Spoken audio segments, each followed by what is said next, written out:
आंडी पॉयक्रॉफ्ट को बदली पाए पाकिस्तान दाबी बदली नहेले आमे एशिया कप रु बाहर जीवु।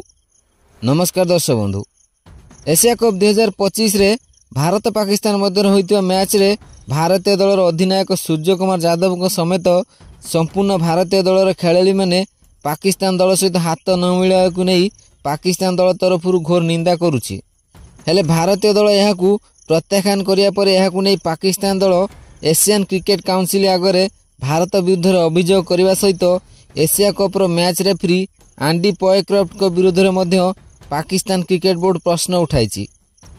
पाकिस्तान क्रिकेट बोर्डर कहवा अनुसार भारतीय खेलाड़ी माने क्रिकेट खेल रे खेल भावना को संपूर्ण क्षुण्ण करछंती। मैच आरंभ में दुई दलर अधिनायक एवं शेष में खेलाड़ी माने हैंडसेक करबा कथा, किंतु भारतीय खेलाड़ी माने पाकिस्तान दलर खेलाड़ी मानक सहित हाथ मिलाई नथिले।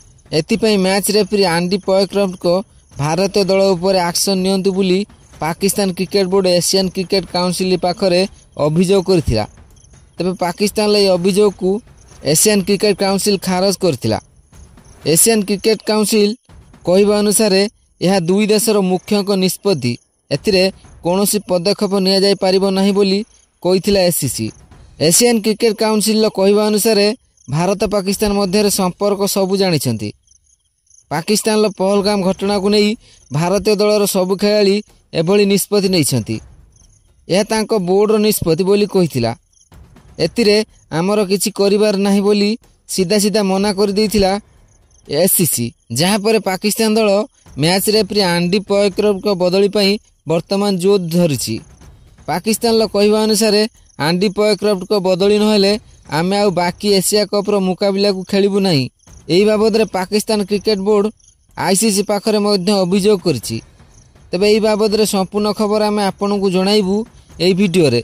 किंतु या पूर्व जदि आपण भारतीय दल पाकिस्तान दल सहित हैंडसेक न करबा को समर्थन करूछंती ताले दया कर वीडियो को लाइक कर दियंतु एवं पाकिस्तान दल भारत विरुद्ध रे अभियोग आनी एशिया कप रो बाकी मैच को बॉयकॉट करबा निष्पत्ति ठीक कि भूल दयाकर निजर मूल्यवान मतामत कमेंट कर जणांतु। तेबे आसंतु जानिबा संपूर्ण खबर। दर्शक बंधु, पाकिस्तान क्रिकेट बोर्ड कहवा अनुसार भारतीय दल पहलगाम रे होइतिबा आतंकी हमला को नहीं भारतीय खेलाड़ी माने आम दलर खेलाड़ी मानक सहित हैंडसेक कर नथिले, जेतेबेले कि आम दलर सबु खेलाड़ी पड़िया रे तांको अपेक्षा करथिले।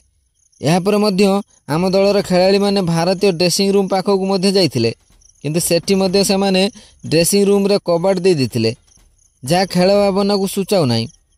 भारतीय दल होई पारे बड़ दल, एक मजबूत दल एवं एशिया कप रो विजेता होई पारे, किंतु एभली आचरण आदौ ग्रहणीय नुहे। खेल भितर राजनीति पुराई भारत एभली करुछि। भारतीय अधिनायक खेल शेष प्रेजेंटेशन सेरिमनी रे एई पहलगाम घटना को मध्य खोलाखोली जणाउछंती। यदि आम विरुद्ध रे मैच खेलिलो आम सहित हाथ मिलाइबार थिला, किंतु सेमाने ताहा करि नथिले। एतिरे मैच रेफरी निहाती एक्शन नेबा दरकार थिला।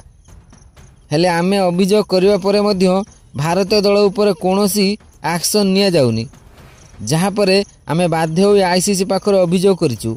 यह आम दल प्रति घोर अन्याय। आईसीसी रो नियम अनुसार दुई दल मध्य जेतिकी शत्रुता थाउ ना कहीं खेल शेष निहाती खेलाड़ी मानक मध्य एमती हाथ मिलाइबा कथा। यह एक खेल मात्र, तेणु एथिरे कौनसी अलग कथा हेबा कथा नुह। किंतु भारतीय खेलाड़ी माने खेल मझिरे दुई देशर भितर थिबा संपर्क पसाउचंती।